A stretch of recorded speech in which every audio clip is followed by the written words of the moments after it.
Hello दोस्तों, कैसे हैं आप लोग। हमारी आज की कहानी का नाम है गलती।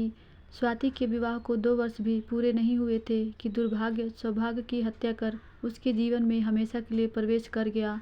जितना दुख पूनम और अजय को अपने बेटे को खोने का था, उतना ही दुख उन्हें स्वाति के विधवा होने तथा 1 वर्ष के नन्हे मयंक के सर से पिता का साया उठने का भी था। स्वाति के भविष्य के लिए उनके मन में हजारों चिंताएं जन्म ले चुकी थीं।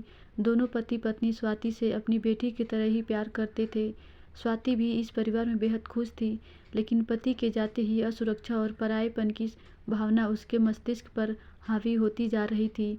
इस डर और असुरक्षा की भावनाओं के चक्रव्यूह में फंसी स्वाति अब अपने मायके चली जाना चाहती थी। वह अपना आगे का जीवन वहां रहकर बिताना चाहती थी, किंतु यह बात कहने में उसे संकोच हो रहा था।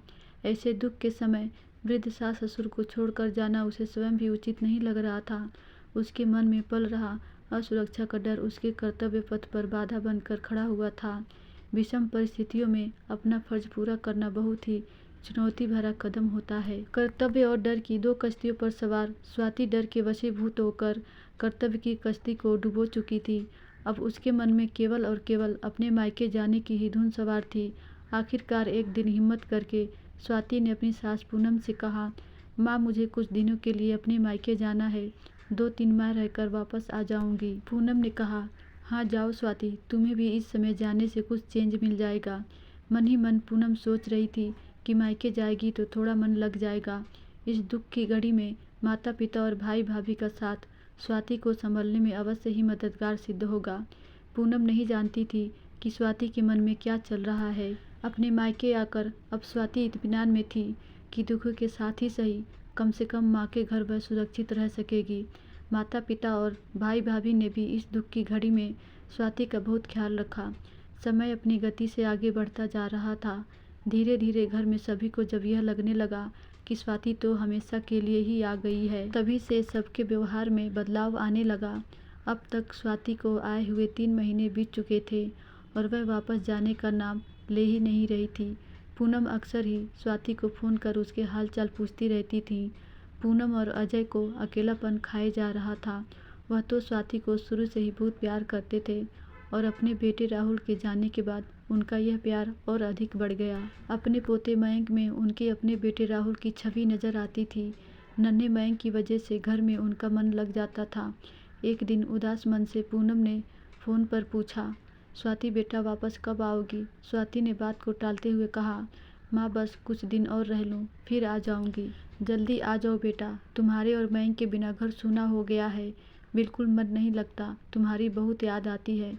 पिछले कुछ दिनों से स्वाति महसूस कर रही थी कि घर में सब लोग अकेले में कुछ बातें करते हैं, किंतु उसके आते ही वह सब चुप हो जाते हैं। एक दिन स्वाति को उनकी बातें सुनाई दे गई। स्वाति की माँ कह रही थी, कोई 2-4 महीने की बात तो है नहीं, आगे चलकर जीवन में बहुत सी कठिनाइयाँ आएंगी। हमारा जीवन तो आज है, कल नहीं। भाई भाभी के साथ पूरा जीवन बिताना आसान नहीं। घर में छोटी छोटी बातों से बड़ी बातें जन्म ले लेती हैं और रिश्ते खराब होते हैं। हम सभी स्वाति को बहुत प्यार करते हैं, किंतु इस समय सही निर्णय लेना बहुत ज़रूरी है। मैं सोचती हूँ कि हमें स्वाति को समझाकर उसे ससुराल वापस भेज देना चाहिए, क्योंकि वही उसका असली घर है। तभी बीच में भाई ने कहा, एक और जवाबदारी का बोझ मैं नहीं उठा सकता। स्वाति की भाभी ने कहा, हाँ, हमारे भी 2-2 बच्चे हैं और स्वाति का बेटा मयंक। बच्चों की लड़ाई झगड़े से भी मनमुटाव होते हैं, कभी कभी आने से प्यार बना रहता है। हमेशा साथ रहना, ना बाबा, मुझे तो यह ठीक नहीं लग रहा। वैसे भी स्वाति के सास ससुर तो कितने अच्छे हैं, कितनी बार उनका फ़ोन आता है कि स्वाति तुम कब वापस आओगी।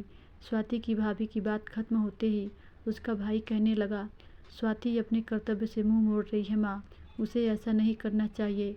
सास ससुर के लिए भी तो उसका फर्ज बनता है ना। बूढ़े माँ बाप ने अपना बेटा खोया है, अब उनके पोते को भी उनसे अलग कर देना तो उन पर अत्याचार ही होगा। स्वाति के पिता खामोश थे, उनकी आंखों में अश्क भरे हुए थे। वह जानते थे उनकी पढ़ी लिखी बेटी किसी पर बोझ नहीं बनेगी, लेकिन वह भी बात की गंभीरता को समझते हुए खामोश ही रहे। उनकी उदास आंखों में मजबूरी के अश्क साफ नजर आ रहे थे। सभी की बातें सुनकर स्वाति की आंखों से अपने आप ही आंसू बहने लगे और इन आंसुओं के साथ ही मायके में पूरी उम्र खुशी से सुरक्षित रहने की उसकी भावनाएं भी बह गईं। आज पहली बार उसने कड़वे किंतु सत्य को हकीकत में अपने समक्ष महसूस किया। वह सोच रही थी कि किसी ने भी तो कुछ गलत नहीं कहा, सब ने सही बात ही कही। बुरा मानने या दुखी होने की ज़रूरत ही नहीं है। भैया भी तो सही कह रहे थे। मैं अपने फर्ज से मुंह मोड़ रही हूँ और केवल अपने विषय में ही सोच रही हूँ। राहुल के माता पिता को मैं अकेला कैसे छोड़ सकती हूँ। राहुल की आत्मा भी मुझे कभी माफ़ नहीं करेगी।